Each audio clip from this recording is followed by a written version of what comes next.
Hi, this is Liam Resnekov here. I'm with my brother Dylan Resnekov, who's the head Muay Thai trainer at our gym, VT1 gym in Chatswood.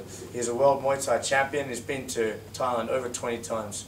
I'm here to show you guys how Vitor Belfort is going to beat Anderson Silva, and then he's going to show you how Anderson Silva is going to beat Vitor Belfort. So, my expertise is in jiu-jitsu and boxing. My brother's expertise here is world level in Muay Thai. He's going to explain some things that we can do, and then we're going to see how it goes on the weekend and see how the matchup goes. But hopefully this should educate some of the fans as to how the different games fit together and why it makes it the best sport in the world, having different games.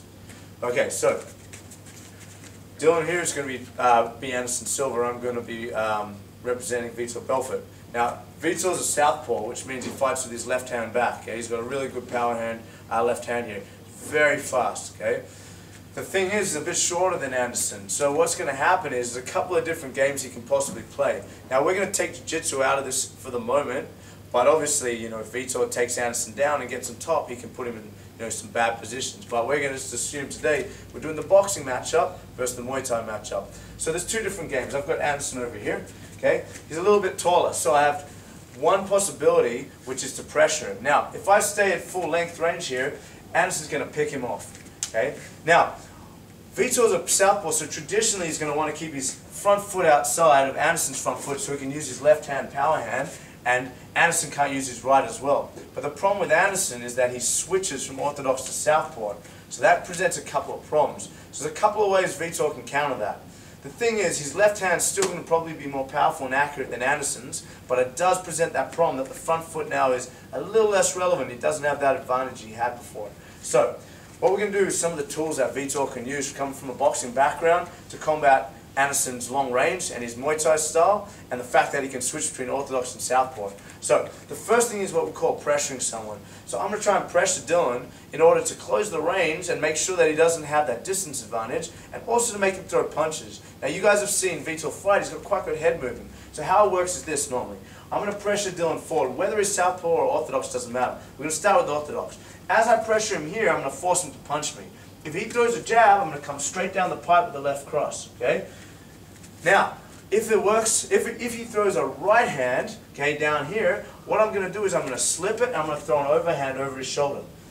There's a couple of ways to test this. So I start by pressuring him and he throws a punch. I either pat it, boom, he throws it across. I pat it. Now I know what he's going to do when I pressure him. So if he's at a bit of a distance, he's playing that game that Anderson plays at the distance, striking and moving.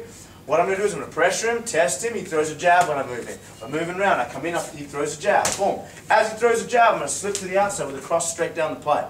Same goes for the cross. I know he throws a cross at me. The second time he does, I'm going to come over the top. And then we're going to follow up with hands after. Makes sense? Now, I'm not traditionally a southpaw fighter, so you're going to have to excuse that it's not really natural for me. That's the first thing he can do. The second thing he can do is called drawing.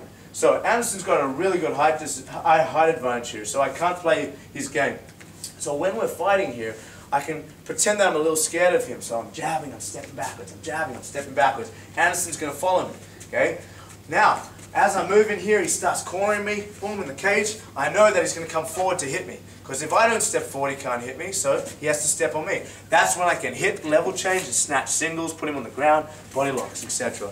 That makes sense. So that's the second strategy, being a shorter fighter. I can either pressure him using head movement to land my left cross, close the distance, or I can draw him by going backwards. And the last one, and this is one of Vitor's specialties, you guys just saw him fight against Anderson Silva. He likes fighting with a linear straight blast, okay?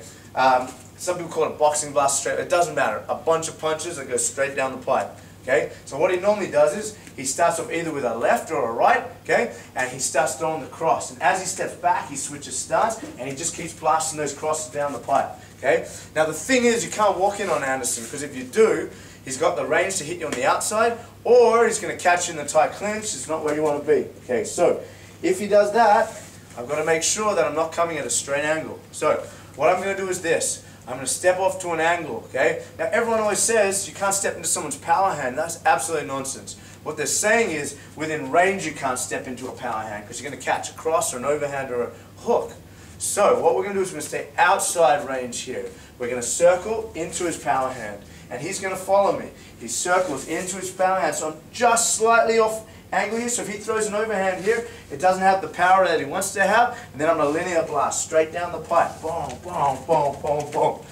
So that's the other way to do it. If he switches to southpaw, it doesn't change. I pick his power hand rather than going to his blind spot, okay? I'm going to go to his power hand side, outside the range. Pretend there's a giant circle around him. I stay in the outside range, I circle into his power hand. Once I get that advantage, boom, I straight blast him down the pipe, okay? That's called stepping into the power range and just blasting it with a linear barrage of punches right down the pipe, okay guys? So that's the third strategy. And the last strategy I would be very careful with Anderson is the Thai clinch, okay? They call it the plum in Thai, okay? There's different methods of doing it. Funny enough, in Thailand, they don't really do this one as much as they do in America and Australia, but if I get caught in here, I can't sit here punching. I have to have my hips forward and look up at the sky. That's the first secret. There's a lot of ways to get out of this, okay? One of the easiest ways, coming back one step, is making sure I always have one shoulder pressed to my ear. So if he goes to grab me here, he can't get on top properly. As soon as I relax my shoulders, oh, I'm in trouble. And Dylan here is an expert at the clinch, so I don't really want to be here. So I'm here, I'm straight blasting, he clinches me, I make a mistake, hips in, head up, pinch one shoulder to make it difficult. Now I take my hand and I push his face, and I'm just going to turn and look away from him. As soon as I get there, I can either return fire or step back and circle again. So those are the secrets, especially as a shorter fighter, fighting utilizing hands only or boxing to beat Anderson Silva. Hopefully we're going to see a Vitor that has a lot of different tools like kicks and he uses a lot of his jiu-jitsu, but I think we're going to end up seeing him using most of his boxing.